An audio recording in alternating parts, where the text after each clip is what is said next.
नमस्कार। सूखी गर्मी यानी ड्राई हीट का सीज़न शुरू हो चुका है और इस मौसम में लू लगना जो इस ड्राई हीट का एक चरम होता है, एक एक्सट्रीम होता है, बहुत कॉमन है और ये मेडिकल इमरजेंसी है जिसमें हॉस्पिटलाइजेशन की आवश्यकता पड़ती है। लेकिन लू लगना एक चरम अवस्था है, एक एक्सट्रीम कंडीशन है। बहुत सारी और कंडीशंस भी होती हैं, जैसे सबसे कॉमन जो कंडीशन होती है उसको हम लोग हीट रैशेज़ या प्रिकली हीट या घमौरियाँ कहते हैं। फिर अगर कोई हिस्सा शरीर का सूरज के ऐसी तेज़ गर्मी में लंबे समय तक रहे तो वहाँ सनबर्न हो सकता है। ऐसी सूखी गर्मी में या गर्मी में हम बहुत देर तक फिज़िकल एक्टिविटी करें तो मसल क्रैम्प्स हो सकते हैं। लंबे समय तक और रहें और फिज़िकल एक्टिविटी करें, हीट एग्जॉशन हो सकता है। और फाइनल जो स्टेज है, जैसे कि मैंने आपको बताया, हीट स्ट्रोक, जो कि मेडिकल इमरजेंसी है। मैं हूं doctor Manik Kumar Saxena, additional chief medical superintendent 1200 bedded super speciality TS Mishra medical college hospital Lucknow, और आज आपसे इस टॉपिक के विषय में चर्चा करूंगा। सबसे पहले तो जो सबसे कॉमन मैंने आपको बताया, जिनको हम लोग हीट रैशेज़ या प्रिकली हीट कहते हैं, घमौरियाँ, आप सब लोगों ने देखा होगा, छोटे छोटे दाने तमाम सारे निकल आते हैं जिसमें खुजली होती है। तो ऐसे में अगर घमौरियाँ हो जाती हैं तो ठंडे पानी से नहाएं। अब ठंडे का तात्पर्य बिल्कुल बर्फ़ जैसे ठंडे पानी से नहीं, क्योंकि जितना हमको गर्मी त्वचा के लिए हानिकारक है उतना ही कोल्ड का एक्सपोज़र यानी बर्फ़ का एक्सपोज़र भी हानिकारक है। घड़े जैसा ठंडा पानी होता है, आप समझ लें। वैसे ठंडे पानी से अच्छे से स्नान करें और प्रिकली हीट पाउडर को लगाएं। जब उन पर अच्छे से आप टॉवेल से धीमे धीमे धीमे धीमे करके सोख करके सुखा लें। याद रखें, इन रैशेस को, घमौरियों को सूखा रखना है, गीला नहीं रखना है, और कोई प्रिकली हीट पाउडर आपको लगाकर रखना है। फिर मान लीजिए शरीर का कोई अंग लंबे समय तक, चेहरा या हाथ, कुछ सूरज की तेज रोशनी में लगातार रहता है तो सन बर्न हो सकता है। त्वचा का वह हिस्सा जल सकता है, उसमें लाली हो सकती है, गर्म हो जाएगा, वह हिस्सा छूने पे दर्द करेगा, हो सकता है उसमें फफोला भी पड़ जाए।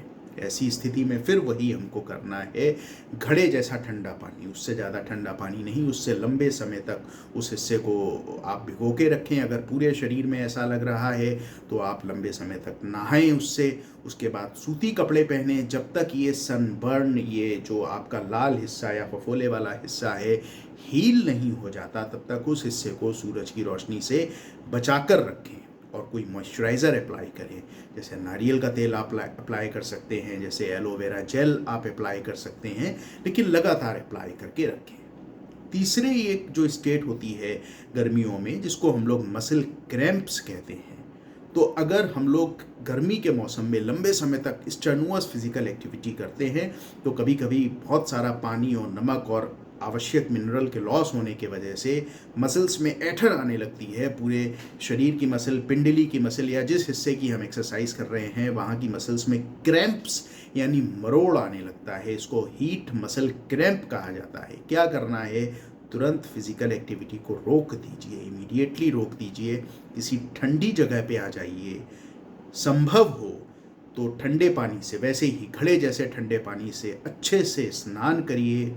स्नान करने के बाद हवा में और ठंडी जगह पर बैठ जाइए। 1 घंटे तक इंतज़ार करिए, मसल क्रैम्प सही हो जाएगा।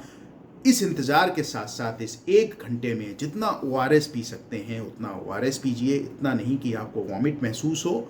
ORS नहीं उपलब्ध है, आप सादा पानी भी पी सकते हैं। 1 घंटे में मसल क्रैम्प आमतौर पे चले जाते हैं। नहीं जाते हैं तो डॉक्टर की सलाह लीजिए। अगली स्टेज आती है, उसको हम लोग हीट एग्जॉशन कहते हैं। इस हीट एग्जॉशन की स्टेट में क्या होता है, बहुत ज़्यादा स्वेटिंग होती है, स्किन ठंडी पड़ जाती है, पीली पड़ जाती है। इसके अलावा जो व्यक्ति है उसकी पल्स अगर हम देखें फास्ट हो जाती है, लेकिन छूने से महसूस नहीं होती। तो फास्ट और वीक पल्स हो जाती है। नोजिया यानी उबकाई जैसी लगती है, कभी कभी उल्टी भी हो सकती है। पेशेंट को मसल में क्रैम्प्स होने लगते हैं, जो इसके पहले वाली अवस्था में था।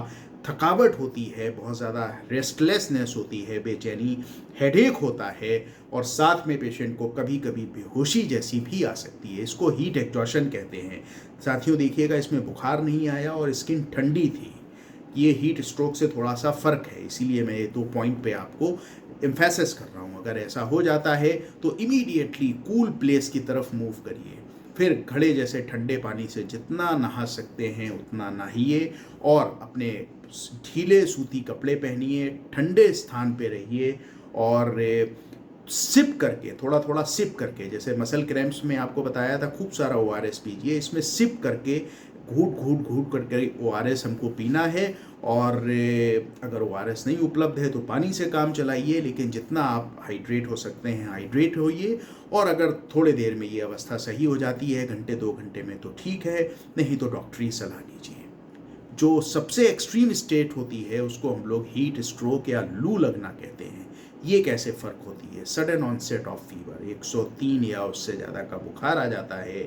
हीट एग्जॉशन में स्किन, जहाँ एक तरफ आपको मैंने बताया था स्किन पीली पड़ जाती है, ठंडी हो जाती है, यहाँ पर स्किन गर्म, क्योंकि बुखार होता है, गर्म होती है, एकदम ड्राई होती है। बाकी सारे लक्षण हीट एग्जॉशन के जैसे होते हैं।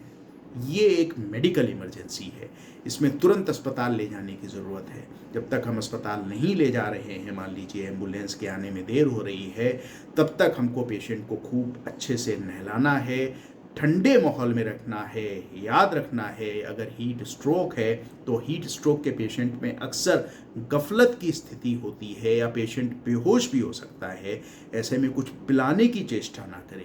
वॉमिटिंग का सेंसेशन इसमें ज़्यादा होता है। हो सकता है आप कुछ पिलाएं और पेशेंट वॉमिट करे और वो वॉमिट फेफड़ों में चला जाए और उस पेशेंट को एस्पिरेशन निमोनिया हो सकता है, ठसा लगना जिसको कहते हैं, जो शरीर के लिए अधिक घातक हो सकता है। तो अगर बुखार तेज है, स्किन सूखी है, हीट एग्जॉशन के बाकी लक्षण हैं, तो ठंडे स्थान पे लाना है, नहलाना है ठंडे पानी से, वही घड़े जैसे ठंडे पानी से, बर्फ़ के पानी से नहीं।